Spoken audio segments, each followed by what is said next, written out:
Hi, I'm Anastasia Perinis, 2016 GE Reagan Scholar, and I'm here to give you a few tips on how to effectively judge the rounds you're about to see. The Ronald Reagan Great Communicator debate series has a unique style that may be different from what you've experienced before. Following a format similar to a presidential debate, this format emphasizes presentation as well as arguments and evidence. There are certain characteristics that you, as the judge, should be looking for in debaters. To demonstrate, we will be looking at examples of these elements in previous debaters, as well as by President Reagan himself throughout this video. One specific ability of a great communicator is their ability to paint a big picture throughout their speech. This video from the 2015 National Championship serves as an excellent example of this technique. I don't know if any of you out in the crowd are parents, but if you are parents and you have ever had a 4-year-old child, you would know that 4-year-olds love ice cream. Now, if your child comes up to you and demands ice cream, is it asking for the ice cream because it's healthy?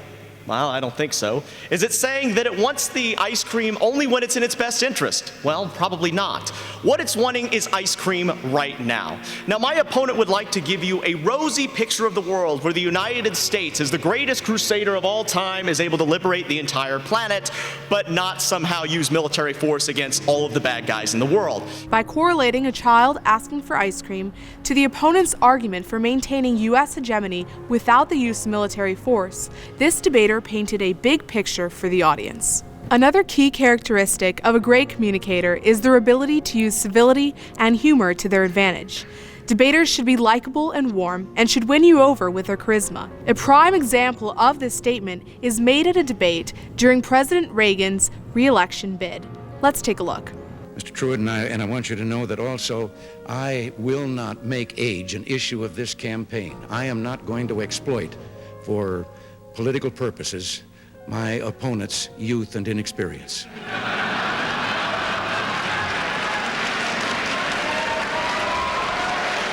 By using civility and humor, a great communicator builds a rapport with their audience. In the video we just saw, President Reagan effectively utilized humor to enhance his likability. Another element of this debate is evidence. Evidence is incredibly important in any debate. However, in this format, evidence in a speech is not just about citing sources, but also about using emotion and compelling storytelling to express a point. Here is another example from Ronald Reagan on how this is effectively done.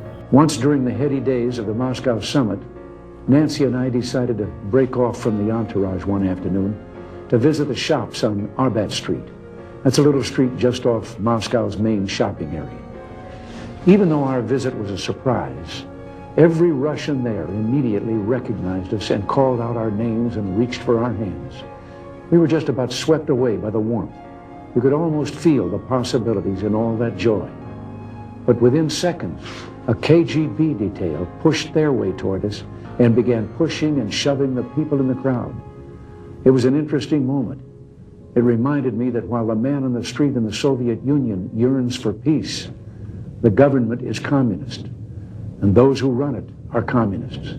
And that means we and they view such issues as freedom and human rights very differently.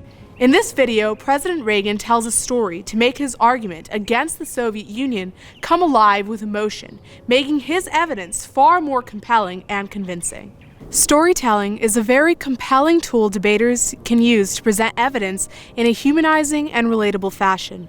This video from the 2015 National Championship is another excellent example of this. One of the most respected professions in the United States, in my opinion, is law enforcement. And my stepfather is actually a police officer. It is his duty to protect the people of my community from cruelty of other people.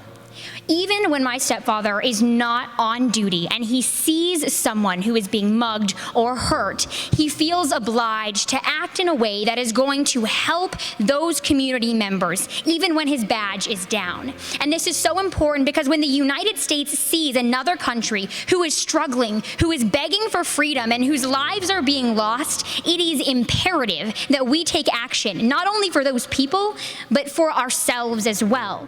The debater in this video integrates a personal story with another important element of a great communicator, strategic answers, in order to express her point. An excellent debater will be able to contrast their own points with those of their opponent, using strategic answers to strengthen their argument. This video exemplifies the use of strategic answers, of particular use during crossfire and during the moderator questioning period.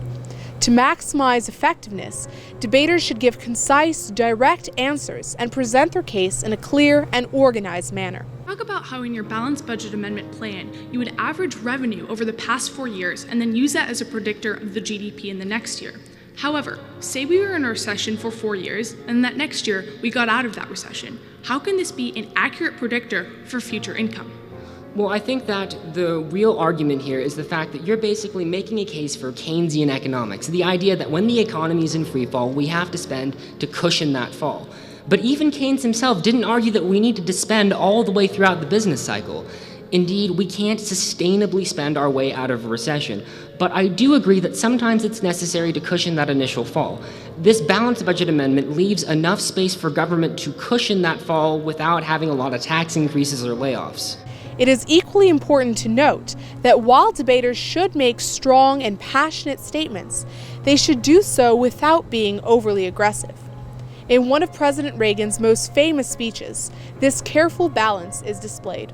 General Secretary Gorbachev, if you seek peace, if you seek prosperity for the Soviet Union and Eastern Europe, if you seek liberalization, come here to this gate. Mr. Gorbachev, open this gate.